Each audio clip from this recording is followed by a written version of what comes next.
کیا لیڈر کے پاس اتنی عقل ہونی چاہیے کہ ان کو دور رکھے،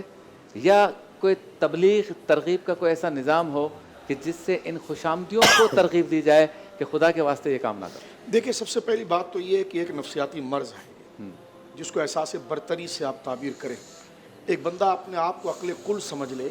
اور یہ سمجھ لے کہ جو میرے ساتھ جڑے ہوئے ہیں وہ درست ہے، اور جس شخص نے بھی مجھ سے اختلاف کیا وہ غلط ہے۔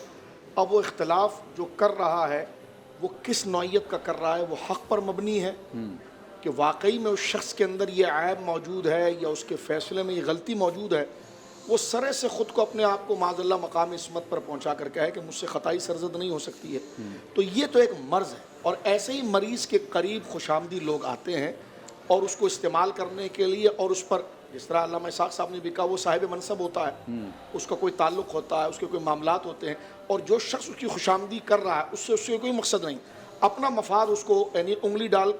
برتن میں انگلی لگا کر گھی اپنی طرف لانا ہے، تو اس نے اپنی منفعت کو دیکھنا ہے۔ لیکن اس میں جو خوشامد کر رہا ہے وہ زیادہ قصوروار نہیں ہے،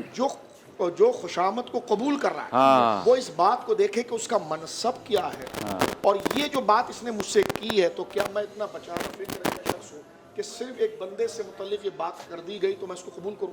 مجھ میں اتنی عقل ہونی چاہیے کہ اس بندے کے سیاق و سباق، اس کے معاملات اور حالات پر میں غور و فکر کروں، اور جو بات میرے کان تک پہنچی ہے اس کی میں تحقیق و تفتیش کرنے کے بعد اس نتیجے پر پہنچوں کہ یہ بندہ مجھ پر جھوٹ بات اس کی طرف منسوب کر رہا ہے، اور یہ مجھے واقعی میں خود غرضی کی طرف لا رہا ہے۔ یہ واقعی میں جناب شبیر بھائی نے اگر تنقید کی ہے اور تنقید میرے لیے تعمیری ہے اور میرے منصب کا تقاضا نہیں ہے کہ ایسا کروں، وہ لوگوں کو بھی مجھے جواب دینا پڑے گا، خدا کو بھی جواب دینا پڑے گا، تو پھر خود یہ جب میں خود اپنے آپ کو عقل کل نہ سمجھوں بلکہ سیکھنے والا سمجھوں، اور یہ جو منصب میرے پاس ہے یہ رب کی امانت ہے، اور یہ مخلوق کی امانت ہے، یہ رعایا کی امانت ہے، تو میں اگر اس میں کچھ امانت کے اعتبار سے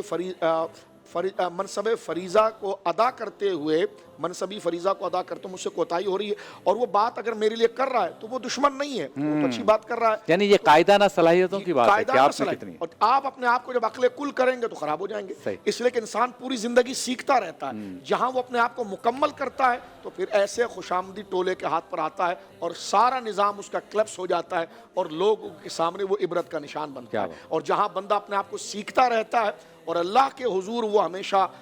اس بات سے ڈرتا ہے کہ یا اللہ مجھ سے کوئی غلط کام نہ ہو جائے، اور اگر تو لوگوں کے ذریعے میری غلطی یا میرے منصب کا مس یوز واضح کر دے تو میں اس کے لیے تلافی کے لیے، کیونکہ میں سیکھ رہا ہوں، انسان ہر درجے میں سیکھتا ہے، تو ایسا بندہ خوشامدی ٹولے سے بھی محفوظ رہتا ہے، کیونکہ وہ خود فکری طور پر پریپیئر ہوتا ہے کہ میں عقل کل نہیں ہوں۔ انسان زندگی میں سیکھتا رہتا ہے، مجھ سے زیادہ ذہین ہے، مجھ سے زیادہ سمجھدار ہیں، وہ جو مجھ پر طنز کر رہے ہیں وہ مجھ سے بڑے عالم ہیں، یا وہ جس زاویہ نظر سے میں دیکھ رہا ہوں وہ جس نقطہ نظر سے دیکھ رہے ہیں، تو مجھے وہاں پر غور کرنا چاہیے کہ وہ کس فکر سے میرے پر طنز ہیں، تو اگر وہ درست ہے اس کو قبول کر لینا چاہیے، اور دلائل کی روح میں اگر درست نہیں ہے تو اس کو رد کر دینا چاہیے۔